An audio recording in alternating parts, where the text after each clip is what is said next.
Top 10 Fascinating Deathbed Moments. How to spend your last moments is a decision we all have to make eventually. The time in which we approach the threshold of the unknowable is our last chance to speak words we always wanted to say, right old wrongs, or use our dying breaths to reveal long-hidden secrets. Many leave this world in quiet reflection, but some go out in grand style. A daughter's deathbed confession of incest. After Ashraf Khan's daughter got married, she had 3 children.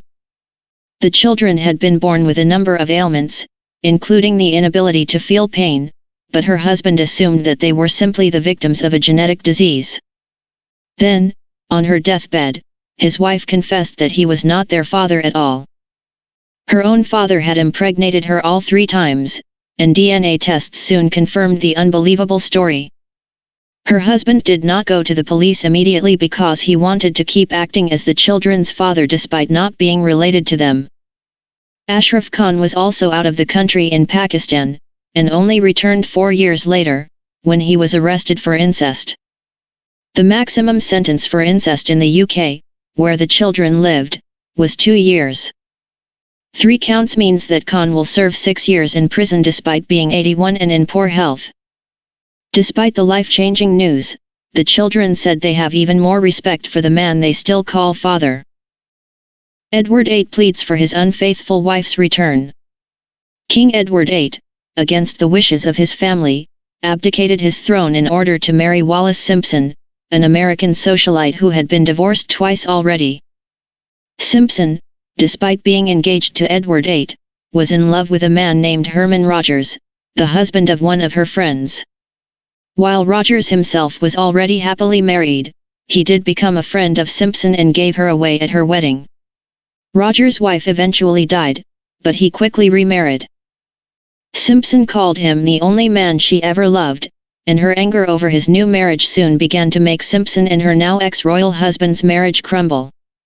When Edward contracted throat cancer, Simpson was rarely at his bedside.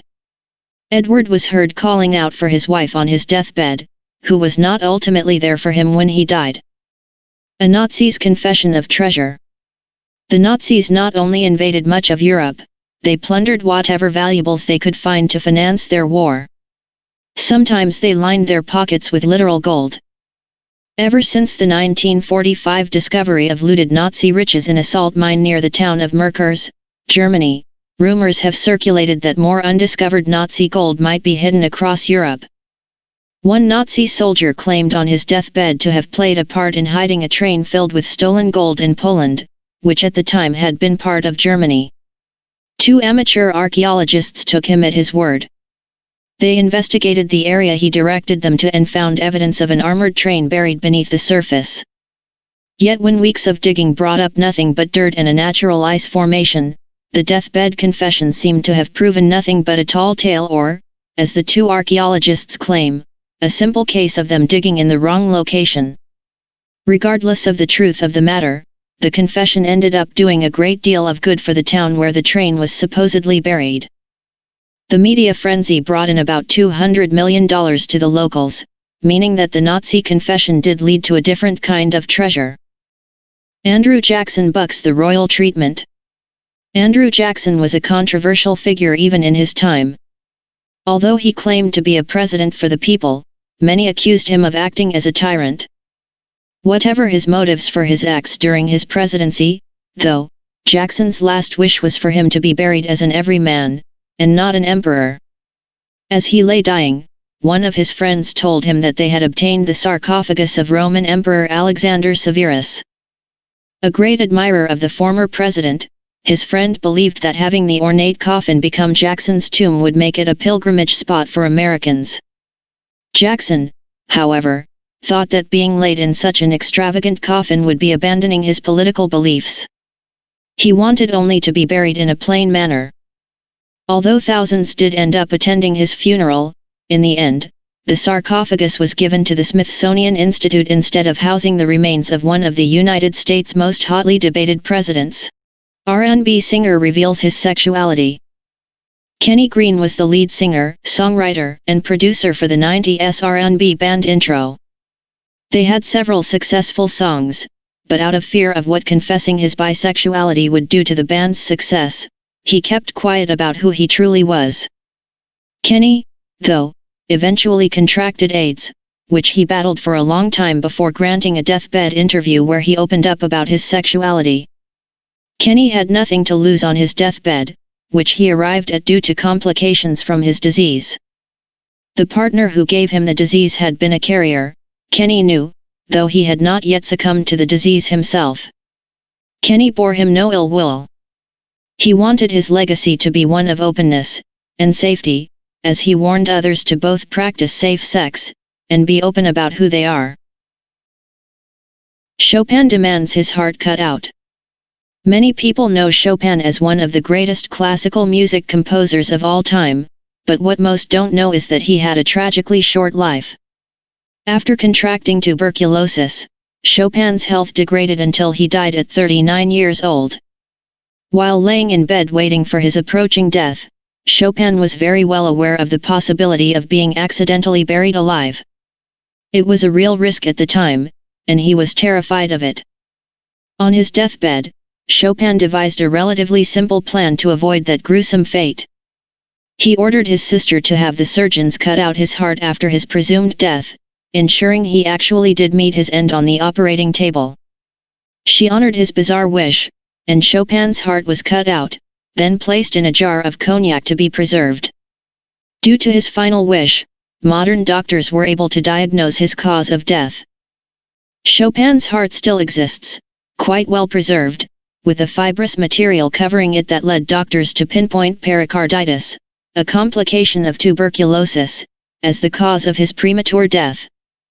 That, of course, is assuming that Chopin's fears weren't justified, and it wasn't cutting out his heart that really did him in. Oscar Wilde's deathbed conversion. Oscar Wilde had a reputation for most of his life as a decadent pleasure seeker. He scorned traditional societal values, and was notorious, even feared, as someone who would corrupt those around him. A sexual relationship with Lord Alfred Douglas and an ensuing feud with his father, the Marquis of Queensberry, led to him being imprisoned for sodomy, which was illegal at the time. But while Wilde was known for bucking traditional values, he retained a deep interest in the Catholic faith since his childhood. He had even considered becoming a priest at one point. During his imprisonment, Wilde engrossed himself in biblical study and claimed to have a spiritual renewal. Soon after his release, he applied for a 6-month retreat held by the Society of Jesus. They rejected it. And Wilde spent the next few years exiled in France, poor, depressed, and falling into alcoholism. Yet when Wilde lay on his deathbed, he requested to be received into the Catholic Church. This time a priest did receive him, and gave Wilde his last sacraments. A lung cancer patient speaks to save others. John Wiseman was dying of complications from smoking. He was in pain, hooked up to machines, his heart and lungs failing, and doctors could no longer even operate on his bleeding ulcers because his intestines had become too soft to sew back together. He was on his deathbed with the knowledge that he only had hours left to live. Wanting to bring about something good from his situation, he decided to make a video warning others about the dangers of smoking. He told others about his pain and how he wished that no one else would start smoking. His sister recorded it and uploaded it on Facebook to share with the world. She also shared her own message about how smoking doesn't just hurt just you, but your family. Einstein's investigates the mind of God. Einstein died as he lived. He was a man of science, but also of the philosophy of human existence. His last days were spent absorbed in his work. The day he died, Einstein had been finishing a speech for an Israeli Independence Day event. The contents of his speech stressed that he was human above all. But the great desire of Einstein was to create a unifying theory of everything. It was a battle he was ill-equipped for, since at the time, not all the fundamental forces had even been discovered. Einstein's quest dragged him further away from his contemporaries, as he had rejected many of their ideas in favor of what he saw as more promising answers for the unifying theory. It occupied his thoughts even at the end, where he set aside his speech and asked that his notes be brought to him, so he could ponder the mind of God even as he went to meet whatever awaited him beyond the threshold of the reality he had struggled to comprehend. Aldous Huxley trips into the other side. Aldous Huxley is best known for his sci-fi dystopian world book Brave New World. After the book's success, Huxley traveled to Hollywood to attempt to become a screenplay writer. His silver screen aspirations proved less than fruitful, and his focus quickly became less material and more spiritual in nature. He wound up traveling down the rabbit hole, as it were, into how psychedelics like LSD could unlock higher planes of existence. Interested in mysticism, he documented his experiences in his book, Doors of Perception.